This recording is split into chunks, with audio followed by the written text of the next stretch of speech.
Hello, my name is Alia and I'll be explaining about demand and supply analysis. Before we get started, let's get to know what is demand. Demand can be defined as the ability and willingness to buy a specific quantity of goods and services in a given period of time at a particular price. Demand can be divided into two, which is individual demand. This is the relationship between quantity of good demanded by a single individual and its price, while market demand is the relationship between the total quantity of good demanded by adding all the quantities demanded by all consumers in the market and its price. Next, let's get to know what is determinants of demand. Determinants are also known as factors affecting demand or supply.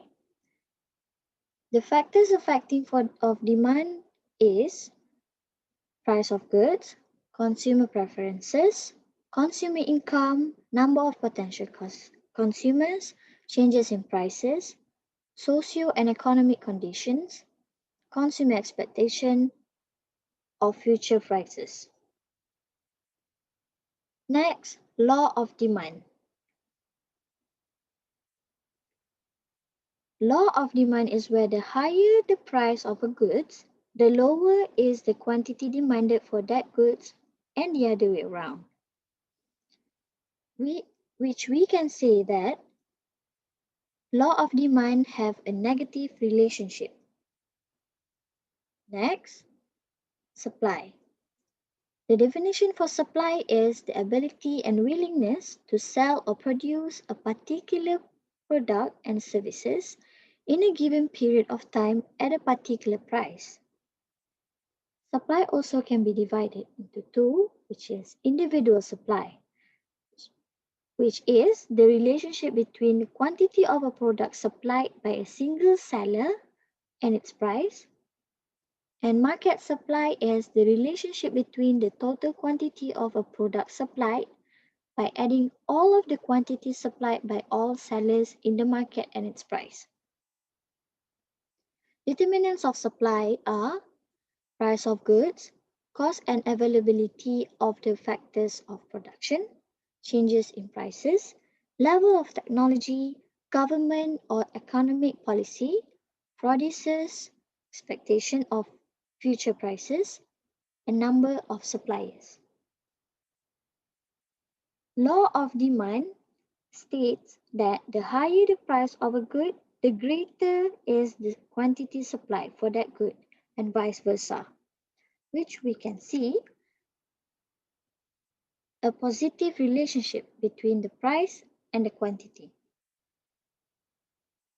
Next, this is the effects on glove and mask demand and supply during COVID-19. Effects on goods and demand and supply. For masks, the demand for face masks has increased rapidly after the government made it mandatory to wear it in crowded places, beginning of August. The country went through a supply shortage in March when the number of COVID cases began to increase, which causes the government to seek foreign suppliers due to the overdemand, resulting in 10 million surgical masks imported from China. Later on, a ceiling prices is implemented.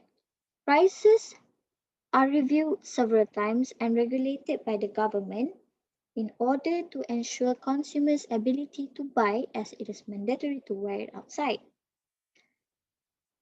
which causes mask supply by suppliers is enough.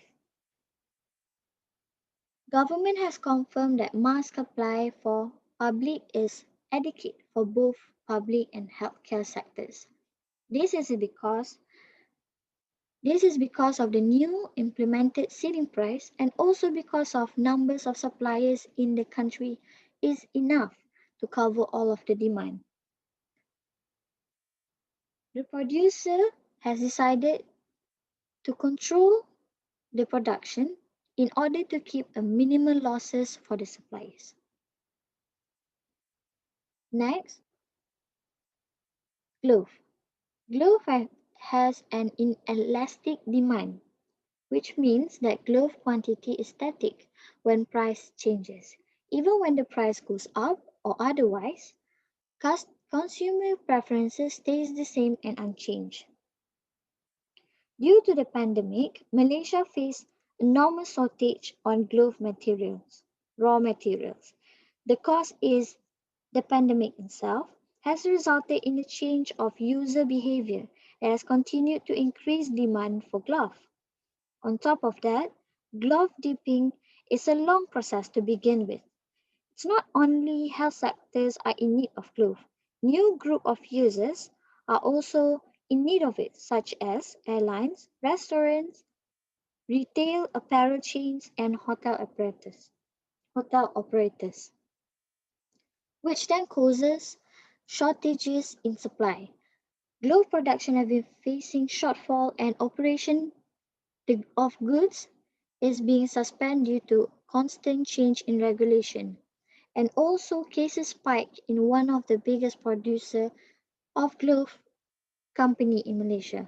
This is also caused by the inability to expand the capacity in production, which then lead into increasing price of goods. And that is all from me. Thank you.